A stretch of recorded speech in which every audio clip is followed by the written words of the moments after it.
बिस्मिल्लाहिर्रहमानिर्रहीम। अस्सलामुअलैकुम friends, welcome to my channel. Friends, उम्मीद करती हूँ आप अपने घरों में खुश होंगे, आबाद होंगे। अल्लाह हम सब पर अपना करम और फजल बनाए रखे। तो फ्रेंड्स, आज मैं आपके साथ बहुत ही आसान मटन शनवारी कढ़ाई की रेसिपी शेयर करने वाली हूँ। बहुत ही सादा और आसान तरीके के साथ झटपट ये कढ़ाई बनकर तैयार हो जाएगी। तो वीडियो को एंड तक आप लाजमन देखिएगा। तो सबसे पहले बर्तन में 1 गिलास पानी का डाल लेना है। पानी में उबाल आ गया। अब इसमें 1 किलो मटन डाल देना है। ये ज़रा बड़े पीसीज में है। अब इसमें 1 चम्मच लहसुन का पाउडर डालना है और आधा चम्मच अदरक का पाउडर डालना है। अच्छे से मिक्स कर लेना है। अगर लहसुन अदरक का पाउडर नहीं है तो लहसुन अदरक का पेस्ट शामिल कर दें। मीडियम टू लो फ्लेम पर अब इसको कवर करके पका लेना है तकरीबन 35 से 40 मिनट। तो मटन नरम हो गया तकरीबन 40 मिनट में ही।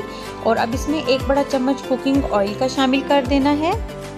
फ्लेम मीडियम टू हाई कर देना है और इसको अच्छे से फ्राई कर लेना है मटन को ऑयल में।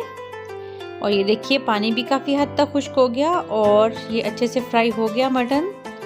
तो अब इसमें 5 से 6 मीडियम साइज़ के टमाटर लिए थे, इनको छील लिया था, वो बड़े बड़े पीसीज में डाल दिया है इसमें। अच्छे से इसको साथ मिक्स करके और लो फ्लेम पे कवर कर देना है यहाँ तक कि टमाटर नरम हो जाएं। तो ये तकरीबन 10 मिनट लगे हैं और ये टमाटर अच्छे से नरम हो गए। बाकी चम्मच की मदद से अच्छे से इनको इस तरीके से करते जाना है ताकि ये अच्छे से मिक्स हो जाए। और अब अच्छे से भुनाई होगी।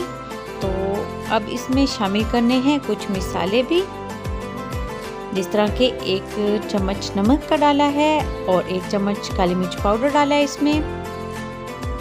अच्छे से इसको पकाना है। फ्लेम हाई है इस वक्त। अब इसमें 3 से 4 कटी हुई हरी मिर्चें शामिल करनी है और इसके साथ भी अच्छे से इसको भून लेना है। मसाला अच्छे से भुन जाएगा। ये देखिए फ्लेम हाई पर ज़बरदस्त सा मसाला भुन रहा है और हरी मिर्चों का फ्लेवर भी आ जाएगा इस तरीके से। तो अब इसमें जूलियन कटी हुई अदरक शामिल कर देनी है, थोड़ा कटा हुआ धनिया, अच्छे से मिक्स कर लेना है। तो देखिए झटपट सी ज़बरदस्त सी शनवारी मटन कढ़ाई तैयार हो गई है। तो आप इस रेसिपी को लाजमन ट्राई कीजिएगा। मिलते हैं न्यू रेसिपी के साथ। अल्लाह हाफिज़।